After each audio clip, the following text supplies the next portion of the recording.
Iran যাতে মাথা তুলে না দাঁড়াতে পারে এজন্য এক হয়েছিল পশ্চিমারা। এখনো একজোট রয়েছে তারা, কিন্তু ইরানকে আর আটকে রাখতে পারেনি। উল্টো পশ্চিমারা ইরানের বিরুদ্ধে গোয়েন্দাগিরি করতে এবং তেহরানের প্রক্সি এবং মিত্রদের সঙ্গে সংঘাতে জড়াতে চরম ভয় পাচ্ছে। কারণ ইরানের বিজ্ঞানীরা এমন এক কৌশল রপ্ত করেছেন যার ফলে আমেরিকা ও শত্রু দেশগুলোর রীতিমতো ঘুম হারাম হয়ে গেছে। আর খোদ ইসরায়েল তো সবসময় আতঙ্কে থাকে ইরানি বিজ্ঞানীদের এই অস্ত্রের জন্য। ইরানকে দুর্বল করতে দেশটির বিরুদ্ধে অর্থনৈতিক, সামরিক সহ বিভিন্ন ধরনের নিষেধাজ্ঞার জাল বিছিয়ে রেখেছে পশ্চিমারা, কিন্তু তেহরান এসব নিষেধাজ্ঞা মুহূর্তেই ব্যর্থ করে দিচ্ছে। মূলত ইরানকে নিশ্চিন্তে রেখেছে তাদের বিজ্ঞানীরা। দেশটির ইসলামী বিপ্লবী গার্ড বাহিনী বা আইআরজিসির বিজ্ঞানীদের সাহায্যে অস্ত্র শিল্পের বিশাল এক বাজার তৈরি করেছে তেহরান। ইরানি বিজ্ঞানীদের কদর আরেক জায়গায়। বিদেশি অস্ত্রের কপি করে, অর্থাৎ রিভার্স ইঞ্জিনিয়ারিং করে মুহূর্তে নতুন অস্ত্র তৈরি করতে পারেন তারা। এক্ষেত্রে ইরানি বিজ্ঞানীদের ধারে কাছেও নেই কোনো দেশ। রিভার্স ইঞ্জিনিয়ারিং এর জন্য তেহরানকে চরম ভয় পায় যুক্তরাষ্ট্র, ফ্রান্স, ব্রিটেন সহ অন্যান্য পশ্চিমা দেশগুলো। গত বছর রিভার্স ইঞ্জিনিয়ারিং করে সাদিত 365 তৈরি করেছে ইরান। সাদিত ইরানের একটি অ্যান্টি ট্যাঙ্ক গাইডেড ক্ষেপণাস্ত্র। এই অস্ত্রটি মূলত যুক্তরাষ্ট্রের রেথিয়ন এবং লকহিড মার্টিনের anti tank guided missile system থেকে বিপরীত প্রকৌশলের মাধ্যমে তৈরি করা হয়েছে।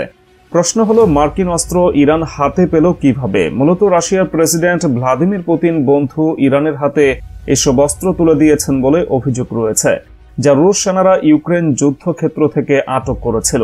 বিনিময়ে ইরানও তাদের শক্তিশালী ড্রোন রাশিয়াকে দিয়েছে, যে ড্রোন দিয়ে ইউক্রেনকে ঘায়েল করতে সক্ষম হয়েছেন পুতিন।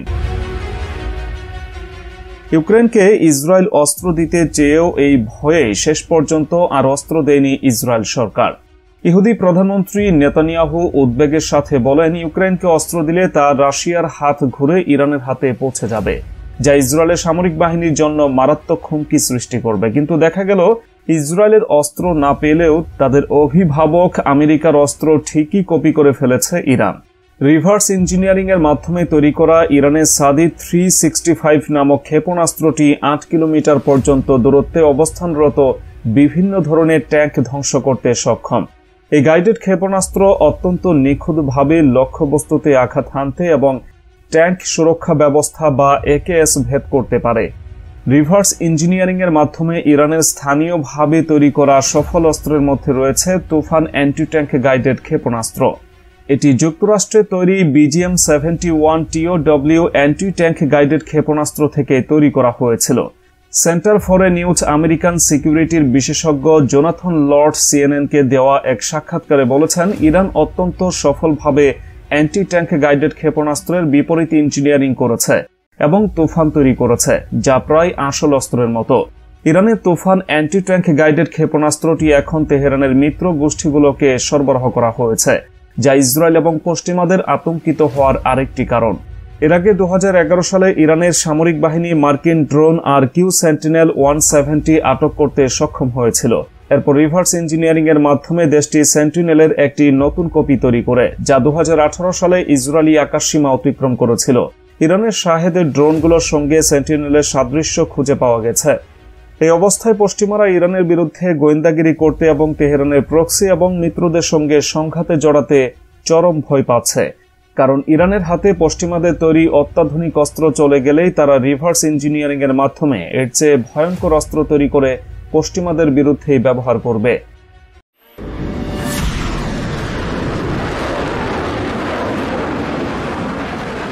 এদিকে ইরানের পররাষ্ট্রমন্ত্রী হোসেইন আমির আবদুল্লাহিয়ান জানিয়েছেন, ইহুদিবাদী ইসরায়েলের বিরুদ্ধে সম্প্রতি তার দেশ যে অপারেশন ট্রু প্রমিস চালিয়েছিল, তার আগে পশ্চিমা দেশগুলো ইসরায়েলের উপর শক্ত আঘাত না করার জন্য তেহরানকে অনুরোধ জানিয়েছিল। তিনি বলেন, ইসরায়েল বিরোধী সামরিক অভিযানের আগে পশ্চিমারা অনুরোধ করেছিল যে যদি আপনারা ইসরায়েলি আগ্রাসনের জবাব দিতে চান তাহলে তা যেন শক্ত আঘাত না হয় এবং অপারেশনের তীব্রতা তুলনামূলক কম হয়। বুধবার ইরানের মন্ত্রিসভার সাপ্তাহিক বৈঠকের অবকাশে পররাষ্ট্রমন্ত্রী আমির আবদুল্লাহিয়ান এই বক্তব্য দেন। তিনি বলেন, ইরান নিজেই তার সুবিধাজনক সময়ে এই অভিযানের সিদ্ধান্ত নিয়েছিল। ইরানি পররাষ্ট্রমন্ত্রী সাংবাদিকদের বলেন, ইসরায়েলের বিরুদ্ধে যখন সামরিক অভিযানের সিদ্ধান্ত নেওয়া হয় তখন পশ্চিমা দেশগুলো এবং ইউরোপীয় আমেরিকার মিত্ররা ইরানের সাথে গভীরভাবে যোগাযোগ করে এবং তারা প্রথমেই অনুরোধ জানায় ইসরায়েলের বিরুদ্ধে অভিযান না চালিয়ে ধৈর্য ধারণ করার, কিন্তু ইরান স্পষ্টভাবে তাদের জানিয়ে দেয় যে ইসরায়েলের বিরুদ্ধে নিশ্চিতভাবে জবাব দেওয়া হবে। আব্দুল্লাহিয়ান বলেন, অভিযানের 2 দিন আগে আমেরিকা এবং তার আঞ্চলিক মিত্র দেশগুলোকে জানানো হয় যে ইসরায়েলের বিরুদ্ধে আমরা যে অভিযান চালাচ্ছি তাতে তাদের কোনো ঘাঁটি লক্ষ্যবস্তু হবে না। আমেরিকাকে দেওয়া নোটিশে ইরান সতর্ক করে বলেছিল যে যদি আমেরিকা ইরানের স্বার্থে আঘাত হানে তাহলে ইরান মধ্যপ্রাচ্য অঞ্চলের মার্কিন ঘাঁটি লক্ষ্য করে আঘাত করবে এবং তা হবে চূড়ান্ত পর্যায়ের আঘাত। আমির আব্দুল্লাহিয়ান বলেন, আমরা আঞ্চলিক মিত্র দেশগুলোকে জানিয়েছিলাম আমাদের সম্পর্ক ভ্রাতৃত্বের উপর প্রতিষ্ঠিত, কিন্তু আমেরিকা যদি সামান্যতম ভুল করে তাহলে তাদের ঘাঁটিতে আঘাত করা হবে। এদিকে উত্তর কোরিয়া এখন রাশিয়া ও চীনের বাইরে সমমনোভাবাপন্ন দেশের সঙ্গে নতুন করে সম্পর্ক গড়ে তুলতে চাইছে। সম্প্রতি উত্তর কোরিয়ার নেতা কিম জং উনের নজর পড়েছে ইরানের উপর। Seoul University of North Korea স্টাডিজের অধ্যাপক কিম সং ইয়ং বলেছেন, উত্তর কোরিয়ার মনে হচ্ছে যুক্তরাষ্ট্রের বিরুদ্ধাচরণ করার জন্য ও ইরানের পাশে দাঁড়ানোর একটা ভালো সুযোগ তাদের সামনে এসেছে।